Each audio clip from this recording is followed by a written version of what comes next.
बाबा आधी डोळ बंद करा. हा अख्खाच्या का स्वर्गच खाली आणतो मी. हा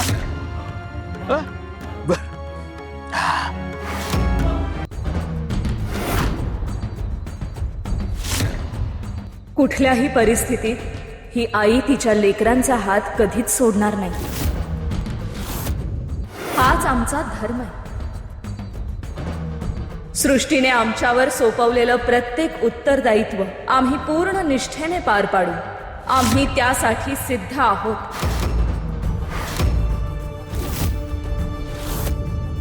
तर मग ह्या क्षणापासून चातुर्मासाच्या पालनाचे उत्तरदायित्व तुळजाला प्रदान करण्यात येत आहे. धर्माचा दीप तिच्या हस्ते अखंड तेवत राहो. भक्तांच्या श्रद्धेचे रक्षण तुझ्या कृपेने होत राहो. तथास्तु.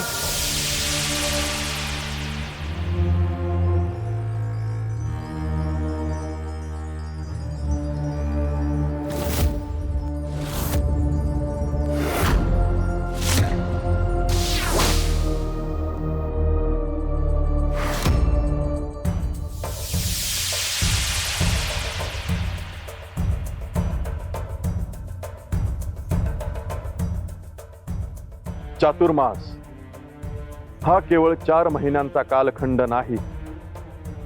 तो भक्ती, संयम, साधना आणि धर्मजागरणाचे महापर्व आहे. या काळात प्रत्येक प्रार्थना अधिक प्रभावी होते. प्रत्येक संकल्पाला नवी दिशा मिळते. प्रत्येक जीवाला ईश्वराकडे जाण्याचा मार्ग खुला होतो. आणि म्हणूनच ह्या 4 महिन्यात सृष्टीच्या पालनाची धुरा कधीही रिकामी राहू शकत नाही.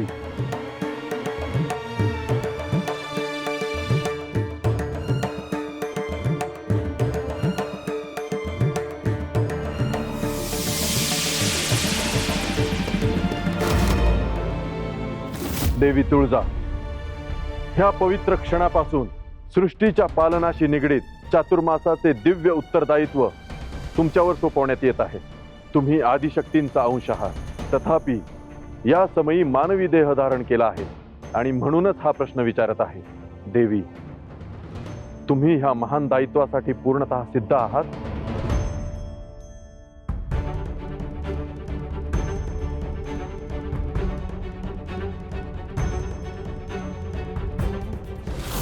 हो. आमच्या भक्तांचे कल्याण, त्यांची श्रद्धा आणि धर्माचे रक्षण यासाठी आम्ही सदैव सिद्ध आहोत. तुम्ही कोणतेही किंतु बाळगू नका. किंतु नाही देवी. केवळ उत्तरदायित्वाच्या जबाबदारीतून आणि आमचे कर्तव्य म्हणून हा प्रश्न विचारला, इतकेच. पण असे का म्हणाले श्री विष्णू?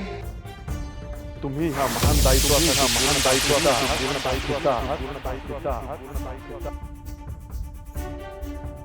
तुम्ही ह्या महान दायित्वाचा पूर्ण आहात.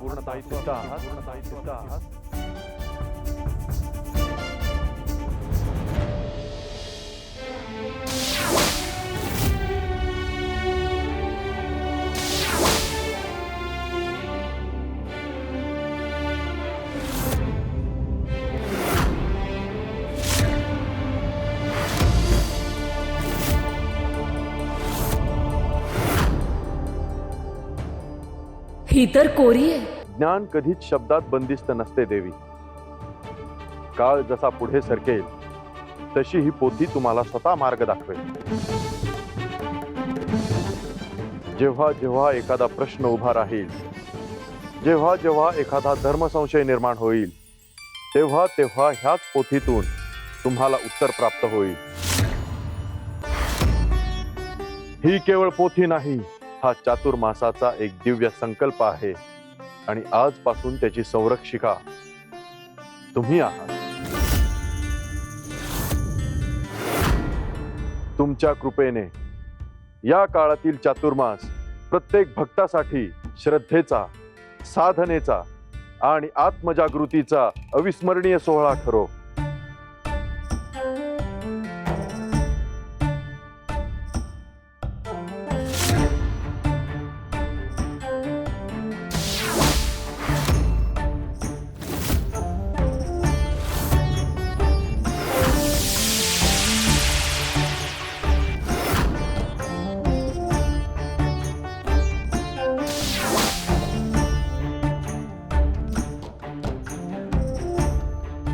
स्वागत आहे नारायण. चातुर्मासाच्या प्रारंभाची संपूर्ण सिद्धता पूर्ण झाली आहे. होय देवी, काळाने नव्या पर्वात प्रवेश केला आहे. चातुर्मासाचे उत्तरदायित्व आदिशक्तींच्या निर्देशानुसार सोपवण्यात आले आहे. आता आमच्या योग निद्रेची वेळ आली आहे. सृष्टी निश्चिंत आहे स्वामी. आपल्या संकल्पामुळे धर्माचा प्रवाह अखंड राहील. काळ पुढे सरकत राहील, धर्म आपले कार्य करत राहील आणि योग्य वेळी आमची योग निद्राही पूर्ण होईल. तोपर्यंत सृष्टीचा प्रत्येक श्वास आता आई तुळजाभवानीच्या हाती.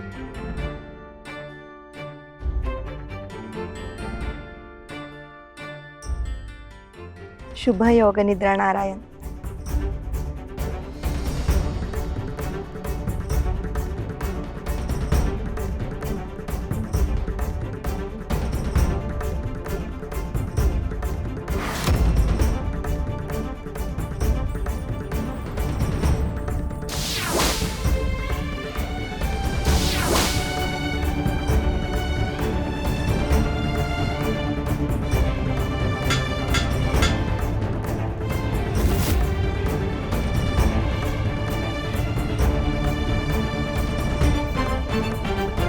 हे समज मॅच जिंकलोय.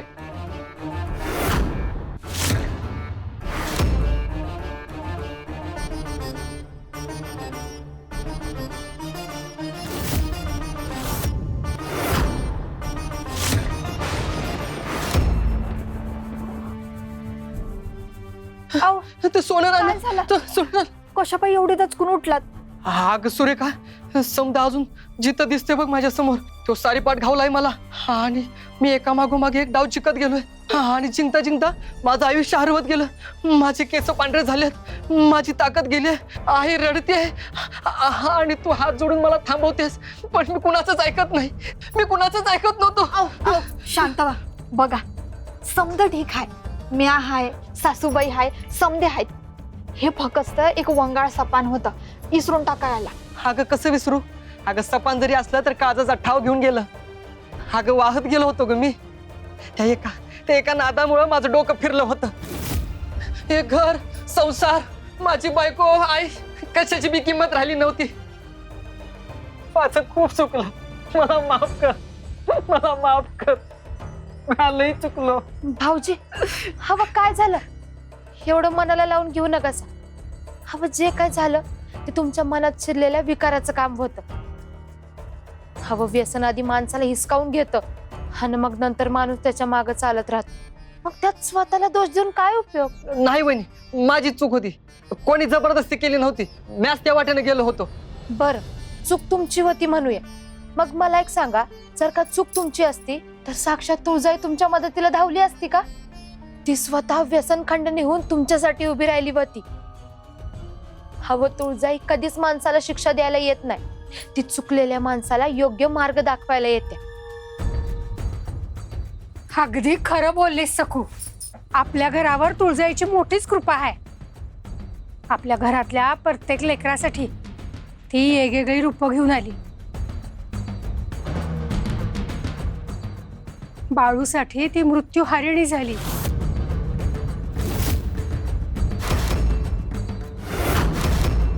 रायबासाठी भयतारिणी झाली.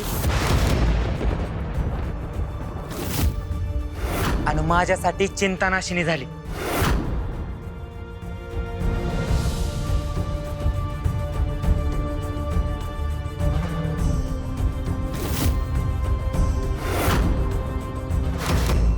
माझ्या मनातला समदा अंधार दूर करून मला तुळजाईनं मार्ग दाखवला. वय, आणि तुझ्यासाठी ती व्यसन खंडीने होऊन आली. म्या व्यसन खंडिनी.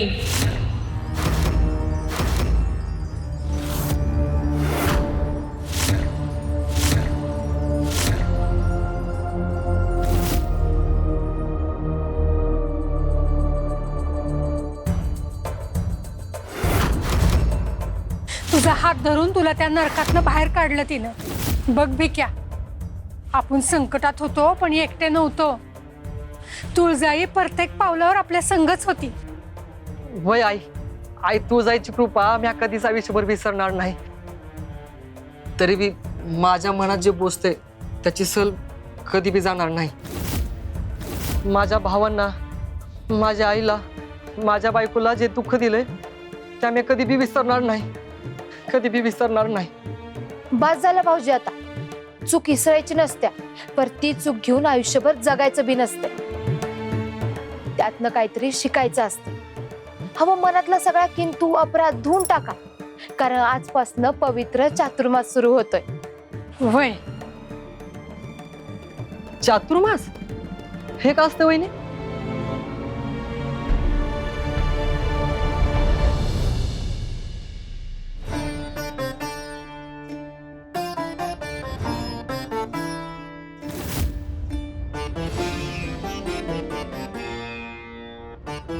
तुळजाई, ही कोणती पोथी आहे ग? आणि तुम्ही समजा त्याला पाया का पडताय? ही साधी पोथी नाही, ही दिव्य चातुर्मास पोथी आहे. यंदा चातुर्मासाचे संपूर्ण उत्तरदायित्व देवींवर आले आहे. म्हणूनच ही पोथी त्यांचे मार्गदर्शन करणार आहे. अरे थांब, पडतोस कुठे? थांब थांब. देवी क्षमा करा, पण हा कोण कुठला आला आणि स्वयंपाकघरात घुसून लोणी खाऊन पळाला? मला वाटले ते लोणी माझ्यासाठीच ठेवलं हाय. पण तू कोण आहेस आणि तुला महालात प्रवेश कोणी दिला? तुळजाई, मला क्षमा कर. हा माझ्या संग आलाय. हा गावात नवीन आहे. मला सारखा म्हणत होता मला तुळजाईला भेटायचंय, तुळजाईला भेटायचंय, म्हणून मी त्याला आता इथे घेऊन आले. पण मध्येच कुठे गेला काय माहित. मला वाटलं घरी गेला असेल, पण ह्यो तर लोणी खाऊन आला. आम्ही पाहतो, तू ये.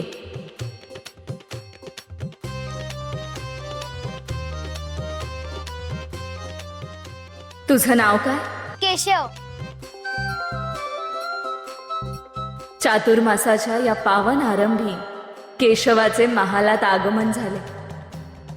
याचा अर्थ या भक्ती पर्वावर विष्णुदेवांची कृपा आहे म्हणायची. ह्यो विष्णू कोण आहे आणि चातुर्मास कोण? तू अतिशय महत्वाचा प्रश्न विचारलास. वहिनी, चातुर्मास म्हणजे फक्त व्रत आणि उपास करायचा काळ नाही, माणसांना स्वतःमध्ये बदल करण्याचा काळ आहे. आजच नव? वय अगदी तसंच. म्हणून मी सांगते भाऊजी, मनातला समद वज खाली ठेवा. अपराध, किंतु, पश्चाताप समद तुळजाईच्या चरणी सोडून द्या. हवं जर हे 4 महिने तुम्ही भक्तीच्या वाटेवर चाललात ना, तर हातातून घडलेल्या सगळ्या चुकींचं प्रायश्चित्त होईल बघा.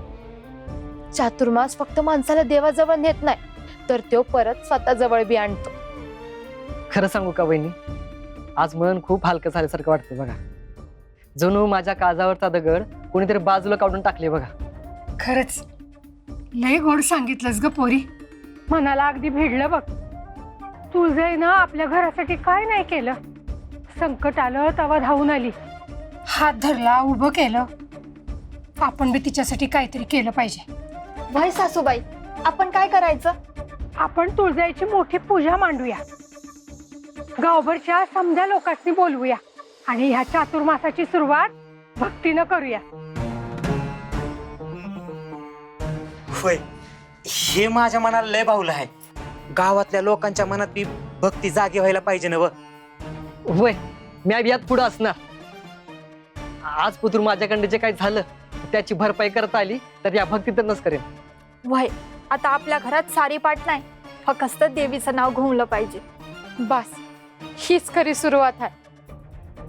व्यसन सुटलं म्हणजे गोष्ट संपत नसत्या, तिथूनच नव्या आयुष्याची सुरुवात होत असते. भिक्या, ए भिक्या, अरे बाहेर ये. भुजंग, ह्यो परत कशा पायी आलाय? देवा, आता परत काय नवं संकट तर आणलं नाही ना? कोणी बी बाहेर जाऊ नका. यो काय सरळ माणूस नाही. काळजी करू नका. मी आता आधीचा भिक्या राहिलो नाही. तुळजाई माझ्या पाठीची आहे, तिचा हात माझ्या डोक्यावर आहे. आता ह्यो भुजंग माझा काय बी वाकडं करू शकत नाही.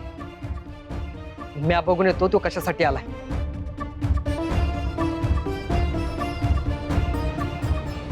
आमच्या जवळ या, आम्ही तुम्हाला सांगतो. ऐका तर, आजपासून देवशैनी एकादशीने चातुर्मासाचा प्रारंभ होतो. पुढील 4 महिने श्री विष्णू विश्रांती घेतात. सृष्टीचा प्रत्येक नियम अखंड चालू राहावा म्हणून त्या काळात पालनाची जबाबदारी दुसऱ्या शक्तीला सोपवली जाते.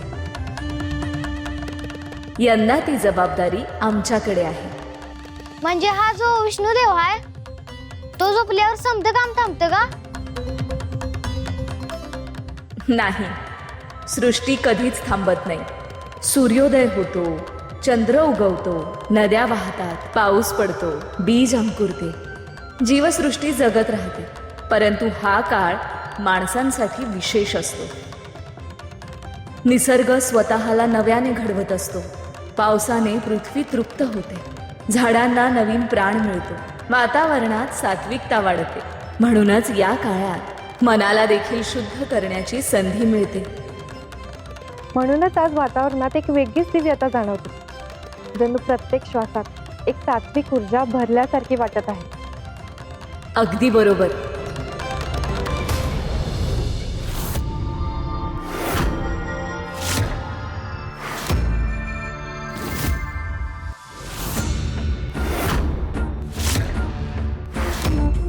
अरे वा वा वा वा, अखेर माझी मायावी शक्ती कामाला आली. भिक्या, मी तुला म्हटलं होतं ना की या सारीपाट्याच्या कैदेतून म्या तुला सोडवणार. बघ आज कसा ठणठणीत उभा आहेस. अरे हा चमत्कार कोणाचा आहे? कोणाचा हा चमत्कार? या भुजंग बाबाचा आहे. तुझा म्हणतोस? अरे म्या माझ्या धन्याची भीक मागाय तुझ्या दारात आले होते. माझी सासू बी हात जोडून उभी होती. तेव्हा तू आम्हाला दाराबाहेर काढलं. काही करू शकत नाही असं म्हणलास. आता कसला दावा करतोस? अरे खुळायचं समजा तुम्ही. अरे असे समध्या गोष्टी उघड उघड सांगायच्या नसत्यात.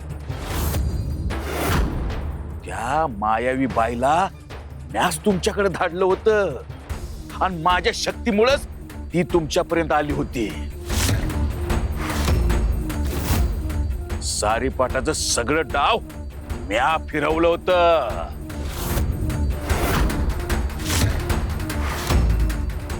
बस, पुरं झालं तुझा खोटेपणा.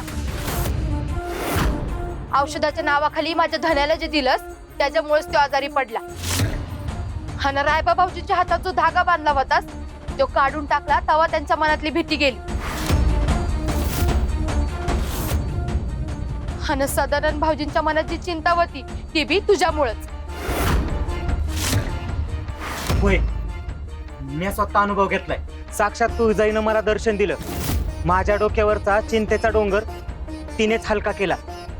आणि भिक्या, तुझ्यासाठी बी ती व्यसनखंडी निघून आली. आणि भुजंगा, तुझा ह्यात ती मात्र भिवाटा नाही. अरे संकट तू आणायची आणि त्यातनं बाहेर काढायचा मान बी तूच घ्यायचा. लाज कशी वाटत नाही तुला? भिक्या, अरे अरे समध्यांनी किती बी बोलू दे. पर तू शहाणा आहेस. तुला खरं खोटं चांगलं समजतं.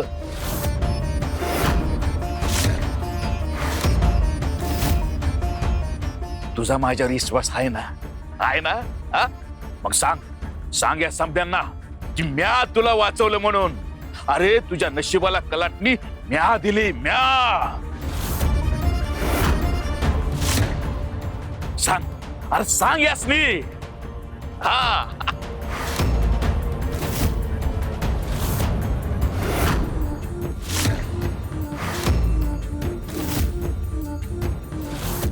होय.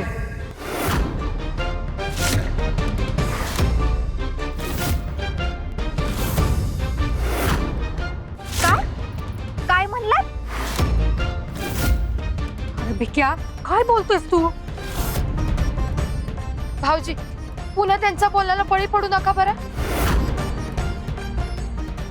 बस आता कुणी काय बी बोलायचं नाही. आता फक्त म्या बोलणार आणि तुम्ही ऐकायचं.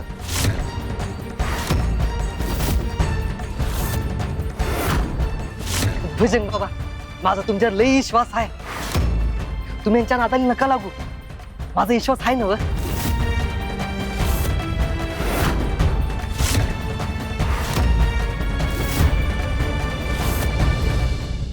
चातुर्मास हा केवळ ऋतू नाही, तो आत्मशुद्धीचा काळ आहे. या 4 महिन्यात संयम, व्रत, जप, दान, सेवा, नामस्मरण आणि सत्कर्म यांना विशेष महत्त्व असतं. शरीराला विश्रांती, मनाला स्थैर्य आणि आत्म्याला ईश्वराशी जोडणारा काळ आहे. पण तुळजाई, आमच्या गावात तर कुणालाच चातुर्मासाबद्दल माहिती नाही. मग तुझे आमासनी सांगतेस ते करणार तरी कसं? हेच तर मोठं आव्हान आहे. जी व्रत या काळात करायची असतात त्याची माहितीच जर लोकांपर्यंत पोहोचली नाही तर ते भक्तीचा मार्ग कसा स्वीकारतील देवी?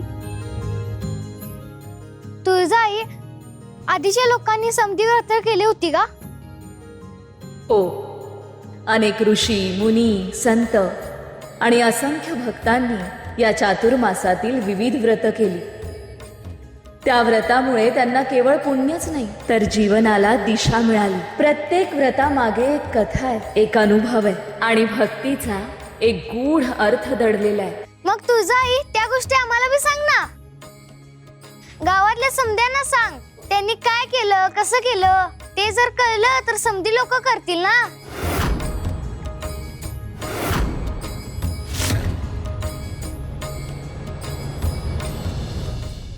अरे बिक्या, काय बरळतोयस तू? ह्यो भुजंग आणि मान, अरे यानंच आपल्या घराचा सत्यानाश केला, तुझ्या आयुष्याची माती केली आणि ह्यातच गोडवा गातोयस तू. अगं आई, तुला अजून भुजंगाचं महत्व कळालं नाही. अगं आज पतूर माझ्या डोळ्यासमोर पडदा होता, पण तो आज पडदा बाजूला झालाय आणि आता मला सगळं लख दिसायला लागलंय. वा, अखेर याला तरी अक्कल आली. भुजंग बाबा, तुमच्यासारखा महान माणूस आज पतूर बघितलाच नाही. हवाय, मला ठाऊक होतं माझ्यासारखा माणूस तू आजपासून पाहिला नाही का नाही. मग सांग सांग या समदेसने. अहो, तुमच्यामुळे तर कळालं व्यसन माणसाला किती खोल खड्ड्यात नेतं. अहो, तुमच्यामुळे तर कळालं त्या तुळजाचं खरं सामर्थ्य काय आहे. तुमच्यामुळेच कळालं या घरातली माणसं किती मोलाची आहे ती. हा, पण या समध्या उपकाराची परतफेड मी आता करणार आहे. कराय कराय. अरे या समद्यांना जाणीव नाही, पण तुला माझ्या उपकाराची जाणीव हाय. सांग सांग काय देणार आहेस. बाबा, आधी डोळे बंद करा. हा, अख्खाच्या का स्वर्गच खाली आणतो मी. हा,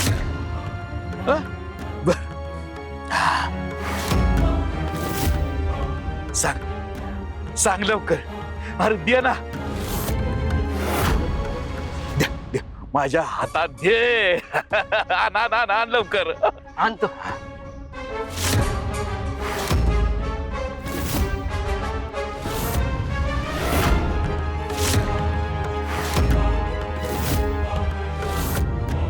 तयार आहे ना व? होय होय, दे लवकर. हे का तुझं उपकाराचं बक्षीस.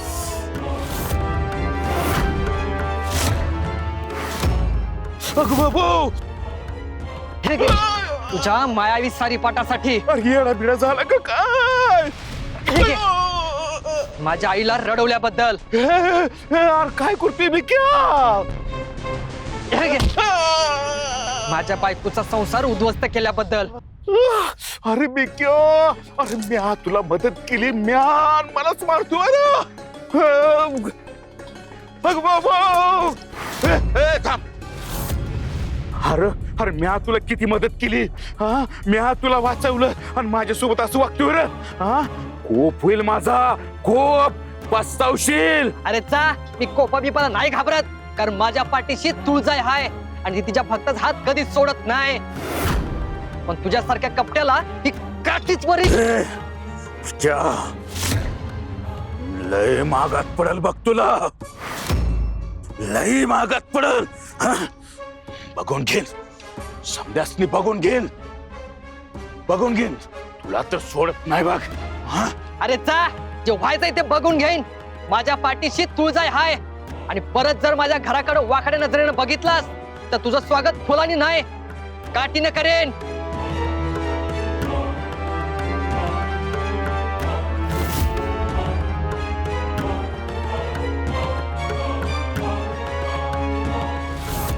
अरे भिक्या, मी घाबरलोच होतो रे.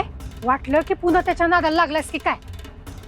वय ना, माझं बी काळीच धडधडायला लागलं होतं. अगं म्या फक्त खेळ केली, त्यांना वाटलं मी फसतो की काय, पण त्यांनाच अडकलं म्या. अगदी योग्य केलं भाऊजी. कपटाला कधी कधी त्याच्या भाषेतच उत्तर द्यावं लागतं. आता एक गोष्ट पक्की, देवी पाठीशी असताना ह्या भुजंग सारख्या माणसाची काय बी गरज नाही.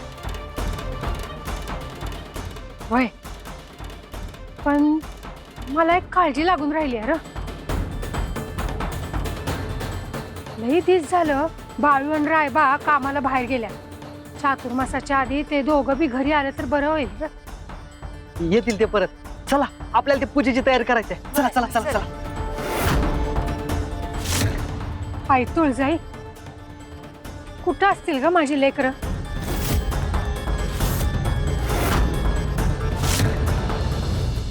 केशव, तुझ्या एका प्रश्नाने आमच्या मनात एक सुंदर विचार जागा झालाय. कोणता विचार देवी?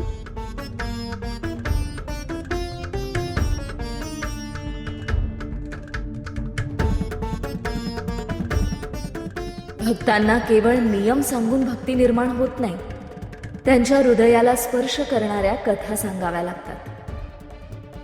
प्रत्येक व्रतामागची भावना, त्याग, श्रद्धा आणि चमत्कार त्यांच्या मनापर्यंत पोहोचवावा लागतो.